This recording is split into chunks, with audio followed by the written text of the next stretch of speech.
Pouca gente sabe, mas na tradição cabalística a gente não fala da vinda de um só Messias, mas de dois Messias. E no vídeo de hoje a gente vai falar em particular do que acontece ou do que representa a vinda do primeiro Messias. Eu sou Yair Alon e esse é o Zohar Diário.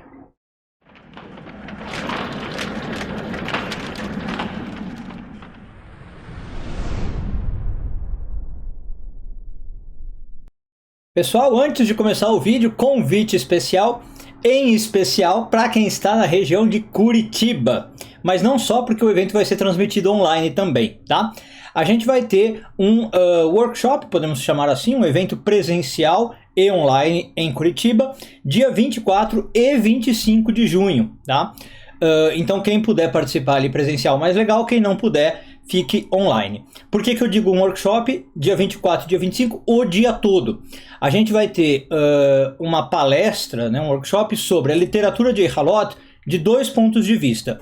Um sobre o ponto de vista hermético-ocultista, e aí quem vai dar essa palestra é o Frater Goya, né, com quem eu já fiz aí algumas parcerias, já participamos em live, e do ponto de vista da Kabbalah, e aí quem vai falar sou eu, tá?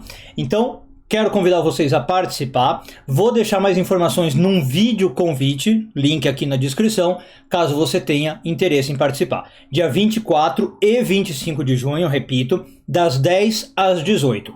Quem puder participar presencial em Curitiba, o evento vai ser no hotel que chama Aladdin, né? Um nome bem interessante. Tem pausa para almoço, tem pausa para lanche, para coffee break, essas coisas, tá?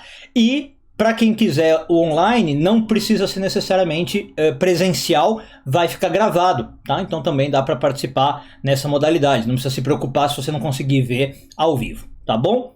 Veja mais informações no link que eu estou deixando aqui embaixo. Bom, essa semana encerramos a leitura da porção de Bealoterra, hoje focando nos parágrafos 91 e 92 do Zohar, 8º ano de leitura. Então, como eu disse antes da vinheta, a gente tem na tradição dois Messias que aparecem, né? Geralmente a gente sabe de um deles, que é o Mashiach ben Davi, o Messias filho de Davi. Mas antes desse Messias aparecer, a gente fala que vai aparecer também eu sempre troco os termos, em hebraico é Mashiach e em português é Messias, né? Eu troco a vogal. O Mashiach ben Yosef, o Messias filho de José, tá? E esse Messias ben José é o que eu quero falar um pouquinho hoje, que o Zohar está mencionando. Ele também é conhecido, ele não é o nome mais famoso dele, mas hoje o Zohar está falando dele como Mashiach ben Efraim, Messias filho de Efraim, tá? Bom, e o que esse Messias filho de Efraim ele representa? Ele também é chamado, como eu disse, Messias filho de José, tá? E ele é, segundo o Zohar, ligado à coluna da esquerda, tá? Por oposição ao Messias filho de Davi, que é ligado mais à coluna da direita, tá? Quando eu digo que ele é Messias filho de Efraim, eu estou me referindo à tribo de Efraim, né? Das 12 tribos de Jacó. Então Efraim era um dos filhos de Jacó e ele vem dessa tribo de Efraim. Quem é Efraim é um dos filhos de José, tá? Então por isso que também eu posso falar filho de José. Lembra que José tem dois filhos, Efraim e Manassés, né? Ou Efraim e Menashe em hebraico. Então ele vem de Efraim, tá? E que por sua vez, então Efraim, José é filho de Raquel, a matriarca, tá? Então ele está vindo desta linhagem, tá? Já o Messias, filho de Davi, que é o final que eu disse, o segundo Messias que vem, ele é da linha de Leia. Então a gente está vindo com essas duas energias. Um vem com a energia de Raquel e outro vem com a energia de Leia, tá?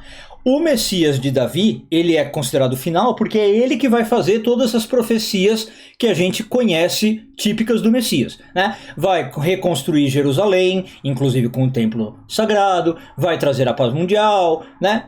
Todas aquelas coisas que a gente conhece. Mas como eu disse, o Zohar quer falar do Messias filho de José ou filho de Efraim, como a gente está dizendo. Por que ele é ligado à coluna da esquerda? Por que ele é chamado assim no Zohar?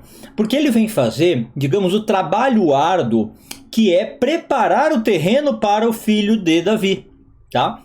Então a coluna da esquerda ela é muito ligada a isso, né? Sempre na nossa vida a coluna da esquerda representa isso.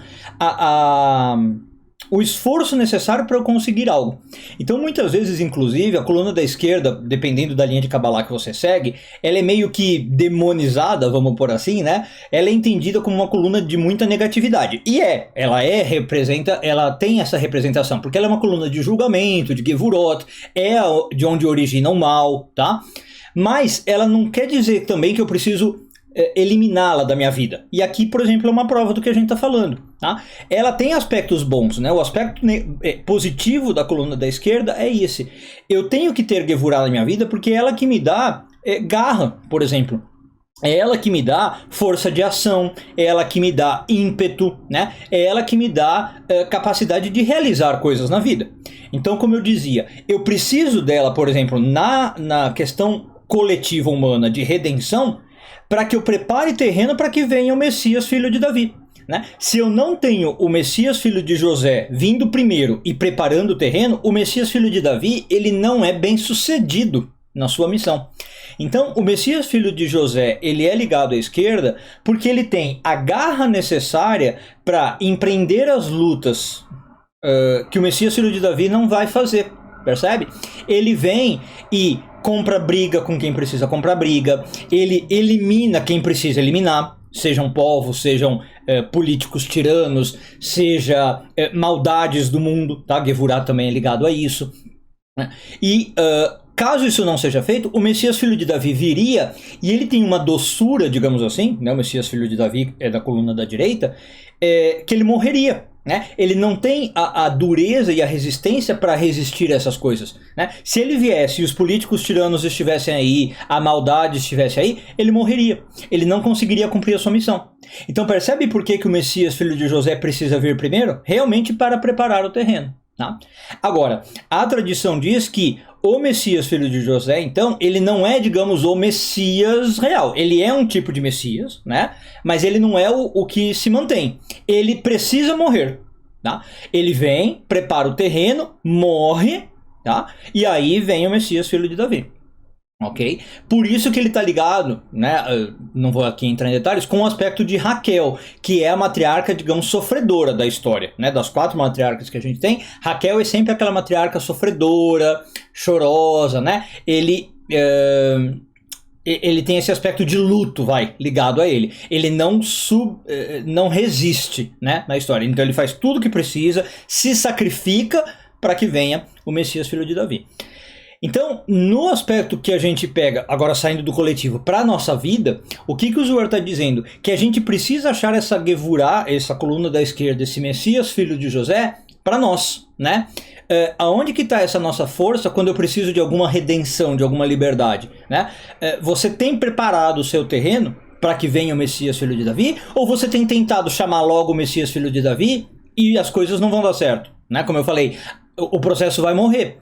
Você tem logo tentado chamar a redenção sem antes limpar o ambiente de energias negativas, né? Então a lição que o Zohar está dando, ela é, a meu ver, muito importante. Às vezes você está tentando chamar a redenção antes da hora e vai dar errado, né? Você primeiro precisa se munir do que é o Messias, filho de José, né? Ou preparar todo o terreno com o Messias, filho de José, para que a redenção possa funcionar. Né? Pense bastante sobre isso e aí você vai ter 2 Messias aliados, né? 2 Messias trabalhando para você, e aí sim você consegue a redenção, você consegue a liberdade, você consegue atingir o objetivo que você tanto almeja. Um bom dia a todos, Shabbat Shalom e tudo de bom.